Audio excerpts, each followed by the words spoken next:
You have to be all in. There's no room for doubt. If you're not ready to give everything, step aside.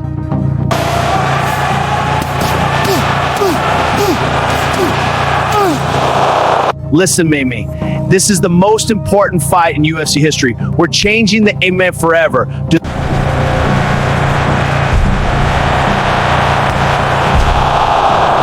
And not just fight titles, we're building legacies. And with your support, the UFC will dominate.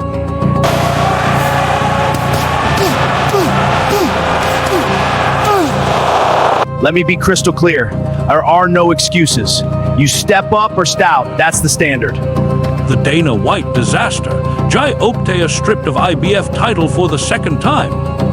Is the IBF really protecting its rules, or is this a targeted strike against Dana White? Is the IBF targeting Opetaia to prevent a mass exodus of their other world champions? Could this entire drama be a coordinated setup by the old guard of Las Vegas promoters? Guys, the boxing world is in absolute meltdown right now, and what I'm about to tell you is hard to believe. We were all ready to see Jai Opetaia make his massive Las Vegas debut under Dana White's new Zuffa boxing empire. But just 24 hours before the opening bell, boom, the IBF has officially stripped Opetaia of his world title. Wait, what? Yeah, you heard me right. The king of the cruiserweights is no longer a world champion. Now you're probably wondering, how on earth did this happen? Well, here is the inside scoop. Opetaia's team sat down with the IBF earlier this week, and the IBF gave them a very specific warning. Do not call that new Zuffa Belt a world title. It's a trophy, nothing more.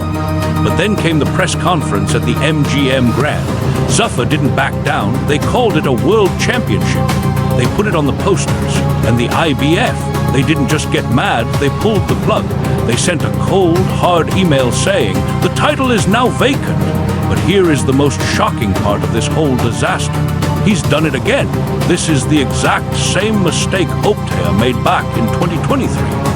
He threw away his belt for a big payday then, and he's just done it again for Dana White now. Is Opetaia's dream of becoming the undisputed champion officially dead? Or is there a darker conspiracy behind why the IBF is so desperate to ruin his Vegas debut? And guys, it gets worse, because now even the Ring magazine is looking to take his belt away too. Let me break down the secret rules and the backroom politics that just cost Jai Opetaia everything.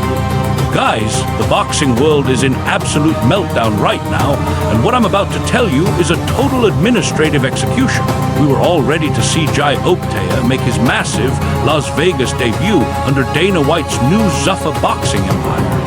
But just 24 hours before the opening bell at the Meta Apex, boom, the IBF has officially stripped Opetaia of his world title.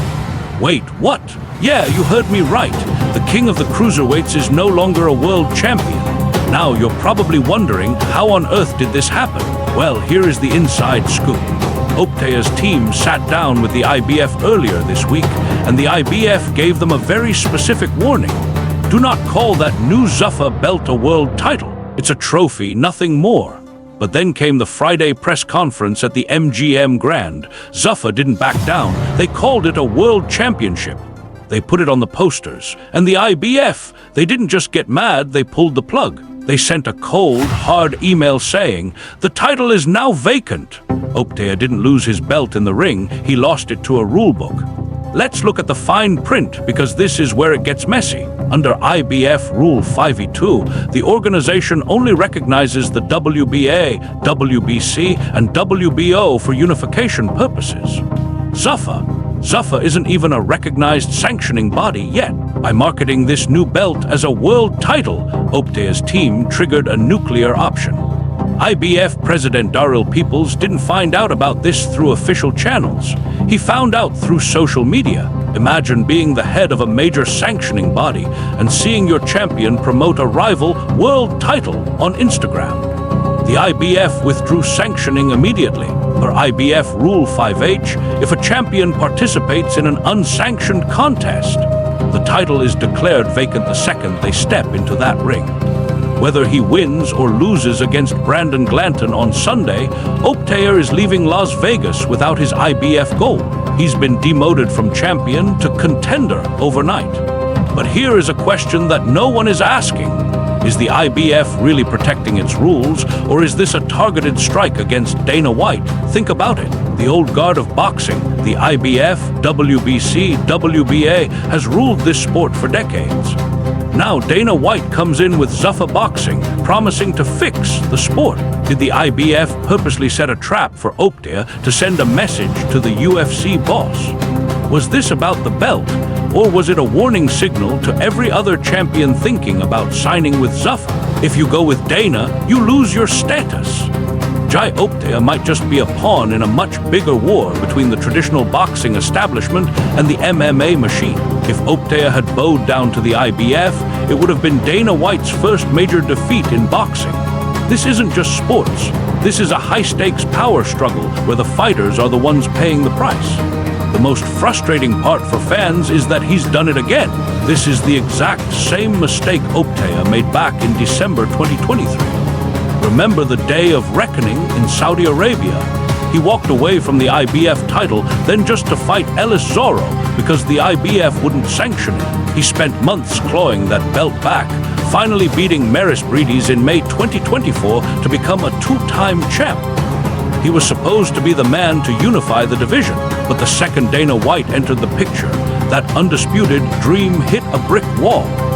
He has now sacrificed his legacy for a Zuffa Belt that, legally speaking, doesn't even exist as a recognized world title yet. It raises the question, does Opetaia even care about the belts anymore, or has the money in the Zuffa contract made the IBF title look like a plastic toy? And that leads me to another shocking thought. Did Opetaia actually want to be stripped?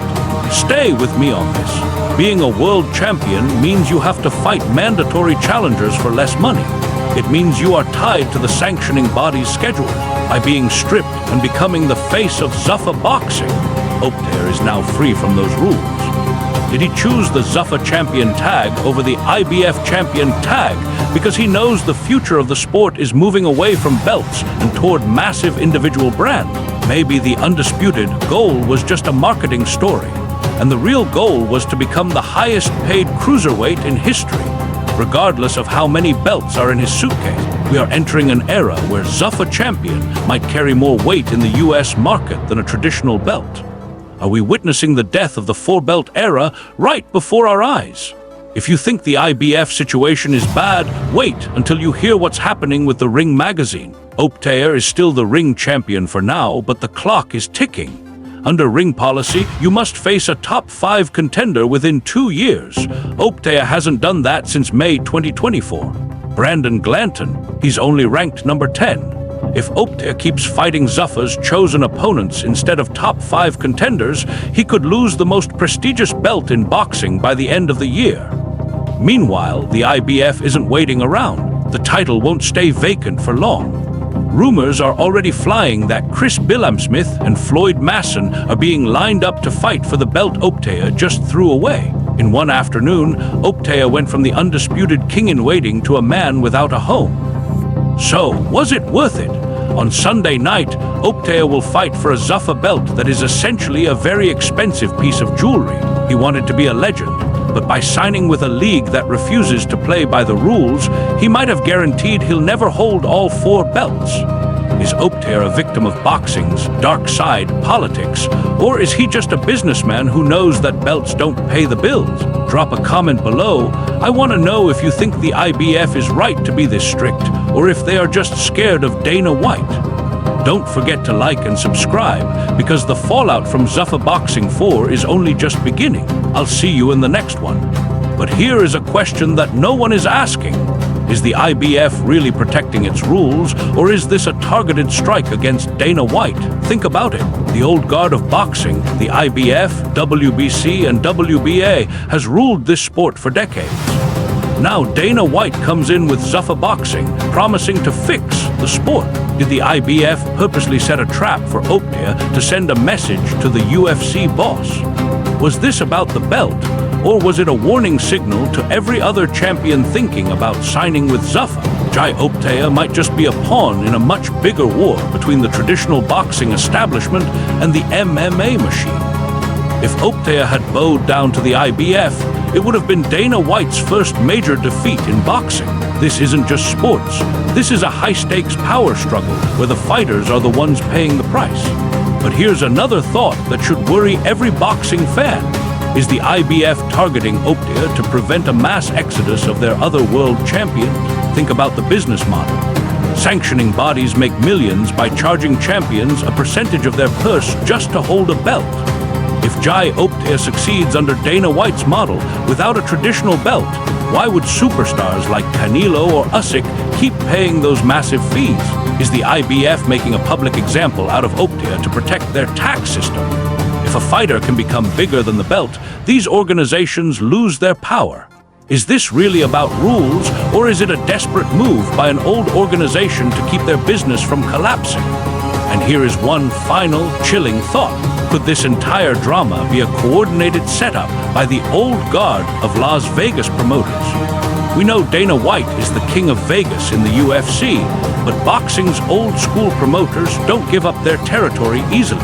Was the IBF pushed from behind the scenes to sabotage Opetaia's Vegas debut at the very last second? Think about the timing. They waited until the press conference was over and the posters were printed to pull the plug. A champion on the verge of becoming undisputed is suddenly branded an unsanctioned fighter just for siding with Dana White. Is this the boxing lobby's way of sending a message to the UFC boss? Vegas might be your backyard, but boxing belongs to us.